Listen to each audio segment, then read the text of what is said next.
Hello and welcome to our video presentation. My name is Shafena and my colleague will later on introduce herself. Now this is our video presentation for the Education and Diagnosis of Preschool Children with Disabilities assignment. Now this is a peer assignment and it is based on learning disabilities. So throughout this presentation, you will be learning about learning disabilities. So we have a poster and we will be presenting on this poster. So allow me to proceed. Well, hello, my name is Miss Jasmattie and me and my colleague will be presented and give you brief details on our poster based on learning disability. Now sit back and enjoy. Okay, great. So this is our first slide in the poster that we made. Now, this includes a definition of learning disability and it includes 4 examples. So, as it says here, a learning disability is a reduced intellectual ability and difficulty with everyday activities. So, learning is something that we do all the time, every day, and it is required of us.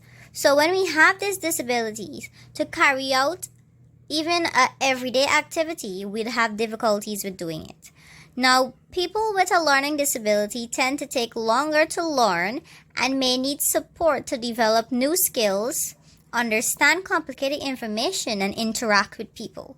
So these learning disabilities, they make you take a longer time than the normal person would take to learn.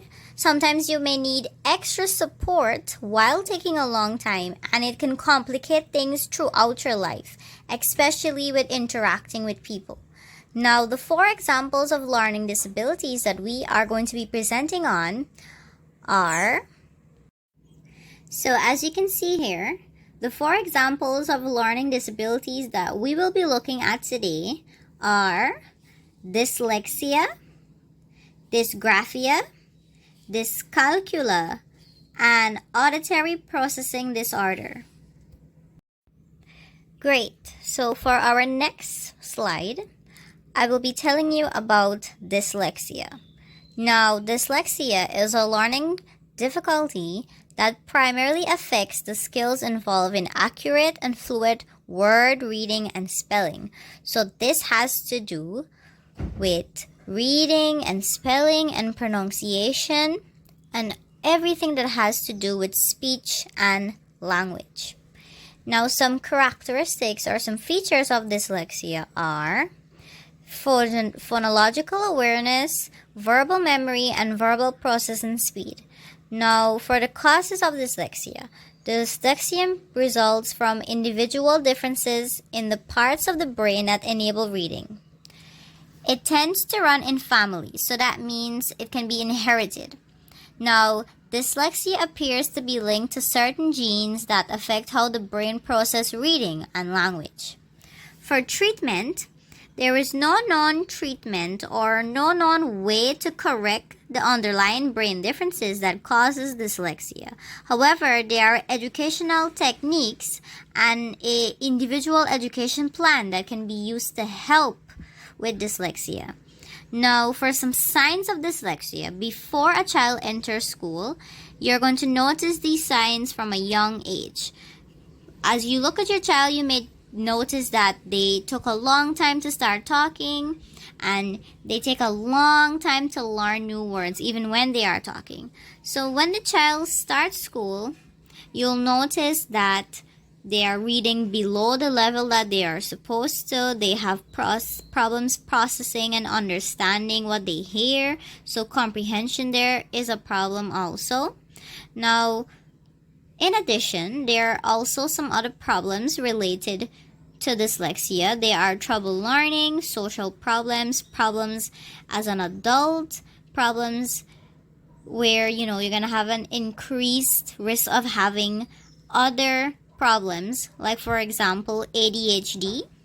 So that's attention deficient or Now, some ways that we can support learners with dyslexia in the Guyanese classroom are by developing inclusive and supportive learning environments, create a supportive and collaborate classroom, and using multisensory input and activities. And you can also try different approaches to giving feedback.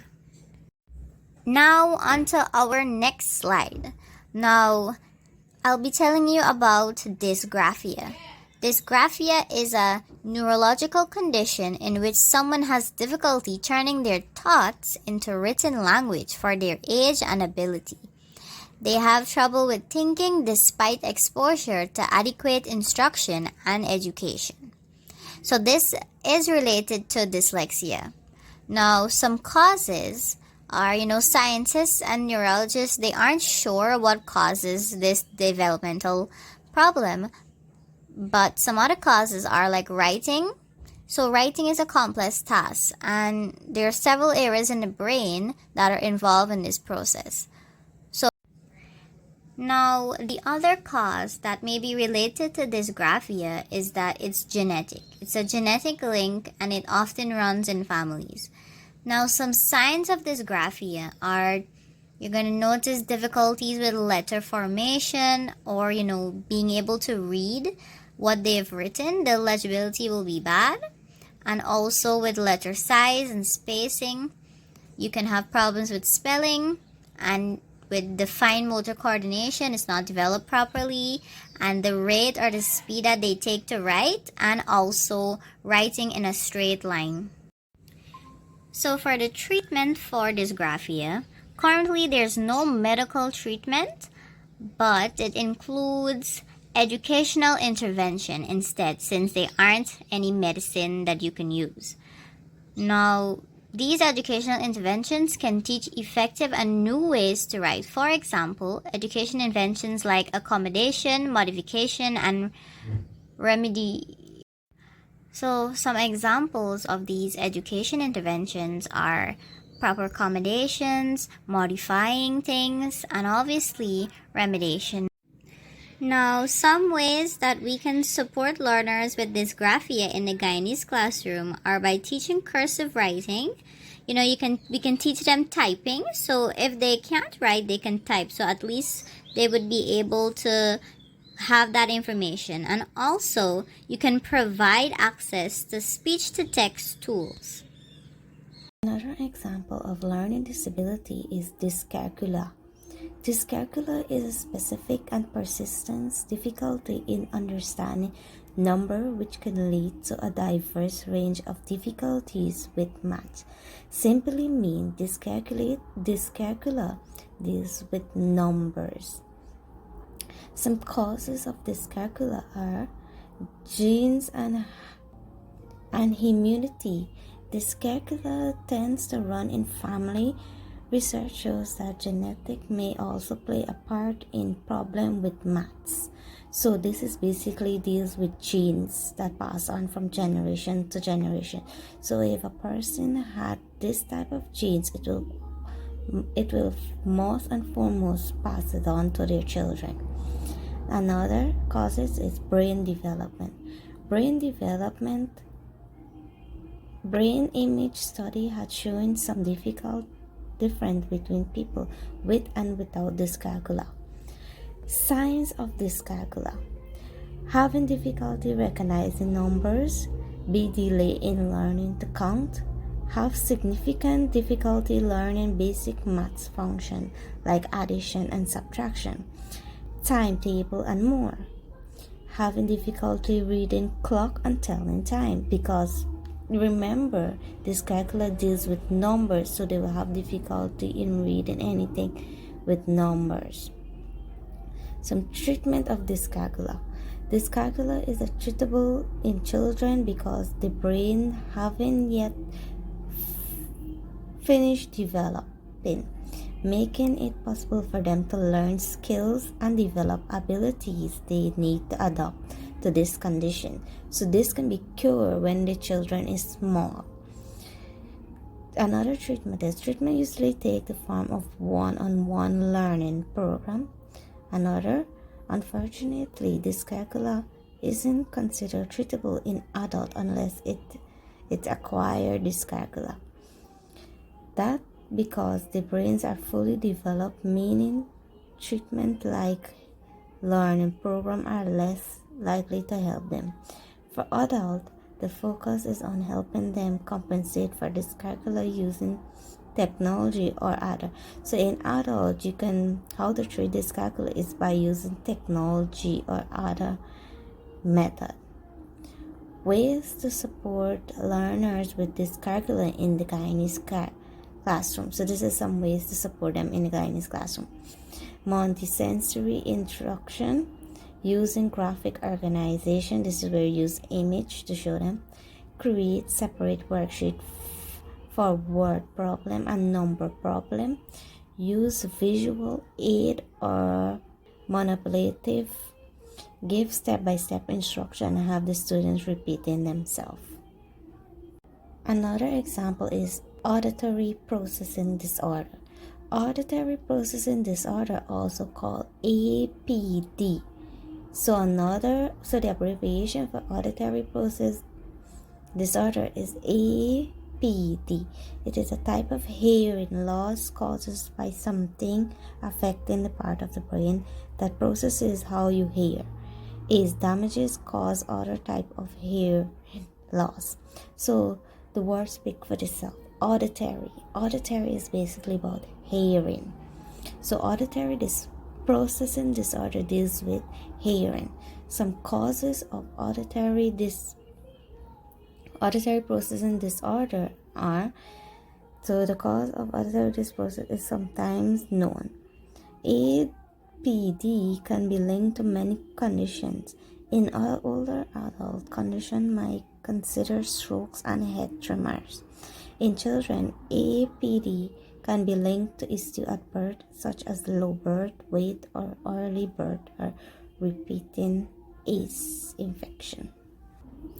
Signs of auditory processing disorder. Signs can include having trouble with telling where sound is coming from, understanding words that are spoken quickly or in a noisy room, pay attention, reading and spelling, following direction unless they are short, simple.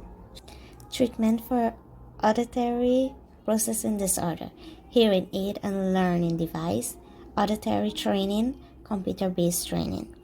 Some ways to support learner with auditory processing disorder APD in the Guyanese classroom. Provide a quantity areas for independent work. Let the students sit near the teacher and away from the auditory distraction like doors and windows.